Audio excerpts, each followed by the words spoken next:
भाइयों नमस्कार। आज हम बात करने वाले हैं इन्फ्लुएंजा वायरस के बारे में। भाइयों आजकल इन्फ्लुएंजा वायरस बुखार वायरल संक्रमण के कारण बहुत से लोगों को हो रहा है। तो आइए इसके बारे में हम जानते हैं आखिरकार ये इन्फ्लुएंजा होता क्या है, जिसे हम फ्लू भी बोलते हैं, सामान्यतया इसे सर्दी भी बोलते हैं। पर ये एक वायरस होता है इन्फ्लुएंजा वायरस।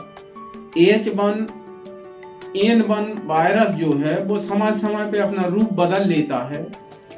तो आजकल जो मॉडिफाइड रूप आया है H3N2, जो इन्फ्लुएंजा पहले की तुलना में ज्यादा खतरनाक है। तो आइए हम जानते हैं ये पहले होता कैसे है।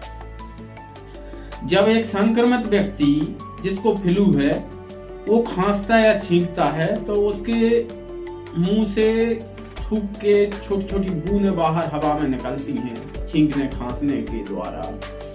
तो वो हवा में फैलती हैं और जैसे ही एक स्वस्थ व्यक्ति सांस में अंदर लेता है तो उसको इन्फेक्शन हो जाता है।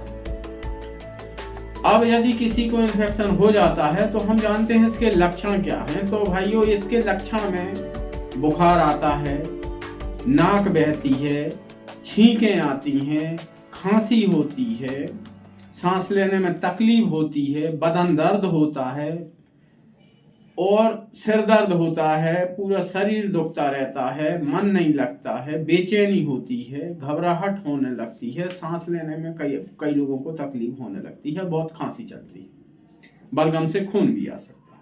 तो यदि ऐसे कोई लक्षण आ रहे हैं तो तुरंत अपने चिकित्सक को दिखाना है। अब इन्फ्लुएंजा की जटिलताएं क्या हैं। जैसे इन्फ्लुएंजा किसी को हो जाता है तो इन्फ्लुएंजा में जैसे कोई हृदय रोगी है तो उसको समस्या उत्पन्न हो जाती है, किसी के कान में इन्फेक्शन हो जाता है, किसी को सांस लेने में काफी तकलीफ होती है, अस्थमा होने लगता है, ब्रोंकाइटिस होने लगती है, बहुत खांसता रहता है। तो ये कई जटिलताएं इन्फ्लुएंजा इन्फेक्शन में हो जाती है। तो भाइयों थोड़ा सा सतर्क रहिए। इसमें सावधानी क्या है तो हम जानते हैं सावधानी वही कोरोना जैसी सावधानी अपनाना है, मास्क पहनना है, भीड़ भाड़ वाली जगह पे नहीं जाना है, संतुलित अपना आहार लेते रहना है।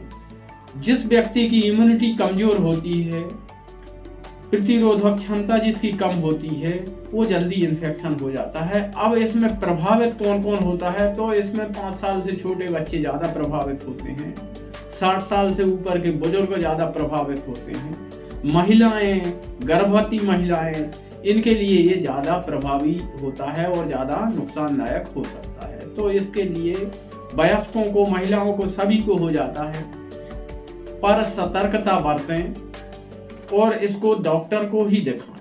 अब भाइयों लोग करते क्या है, आजकल एक आदत बन गई है कि जैसे ही बुखार आया, सर्दी भाई, तो अपने उठाया कुछ भी एंटीबायोटिक खा लिया।